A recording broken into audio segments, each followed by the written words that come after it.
It's read aloud time! Yes, it's time to read aloud again from The Bad Beginning, the first book from a series of unfortunate events. We're almost done. Well, we're getting there, anyways. I'm only going to read a little bit today, and then I want to send you off to do your own reading. So, let's remind ourselves what we were looking at before our schooling got a little bit interrupted.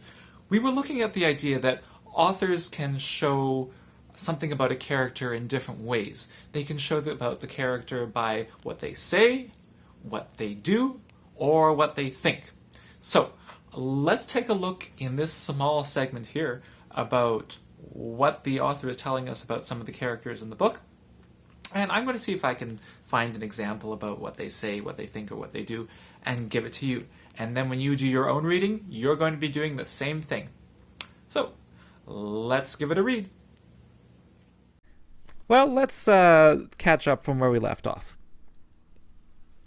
Violet imagined sleeping beside Count Olaf and waking up each morning to look at this terrible man. She pictured wandering around the house, trying to avoid him all day, and cooking for his terrible friends at night, perhaps every night, for the rest of her life. But then she looked up at her helpless sister and knew what her answer must be. "If you let Sunny go," she said finally, "I will marry you." "I will let Sunny go," Count Olaf answered, "after tomorrow night's performance. In the meantime, she will remain in the tower for safekeeping, and as a warning, I will tell you that my assistants will stand guard at the door to the tower staircase, in case you are getting any ideas." "You're a terrible man," Klaus spat out, but Count Olaf merely smiled again. "I may be a terrible man," Count Olaf said, "but I have been able to concoct a foolproof way of getting your fortune, which is more than you've been able to do." With that, he began to stride toward the house. "Remember that, orphans," he said. "You may have read more books than I have, but it didn't help you gain the upper hand in this situation. Now give me that book which gave you such grand ideas, and do the chores assigned to you." Klaus sighed and relinquished, a word which here means gave to Count Olaf even though he didn't want to, the book on nuptial law. He began to follow Count Olaf into the house, but Violet stayed still as a statue. She hadn't been listening to that last speech of Count Olaf's, knowing it would be full of the usual self-congratulatory nonsense and despicable insults.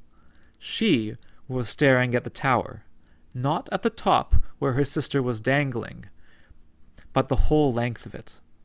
Klaus looked back at her and saw something he hadn't seen in quite some time. To those who hadn't been around Violet long, nothing would have seemed unusual.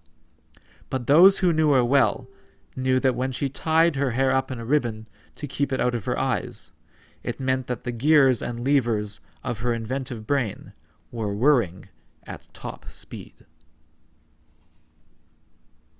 Wow, that section really does end in a very suspenseful way. I don't know what's going to happen next, but I think it involves something that Violet's going to do. Anyways, so what I said at the beginning was that we're going to try and see how the author shows us something about the characters based on what they think, say, or do. In this case, I'm going to talk about what the character says. And I'm choosing Count Olaf. So, Count Olaf says something that makes me think that he is shameless. Shameless. That means that he does whatever he wants and he doesn't care if people think it's bad or not. So, here's the section. Klaus has just called Count Olaf a terrible man, and then this is how it continues. It's on page 110. Count Olaf merely smiled again. "I may be a terrible man," Count Olaf said, "but I have been able to concoct a foolproof way of getting your fortune, which is more than you've been able to do." So I think that section shows that he is shameless. So now it's your turn. I want you to spend some time reading, 30 minutes reading, and look for at least one example of how the author lets you know about the character, either by what the character thinks, says, or does. So choose a character, choose whether it's going to be thinks, says, or does, choose the passage in the text that shows you that, and then tell me what conclusion you've come to about the character based on that part that the author has written. And then submit it all online. You'll see the assignment popping up on the Google Classroom feed very soon. Happy reading!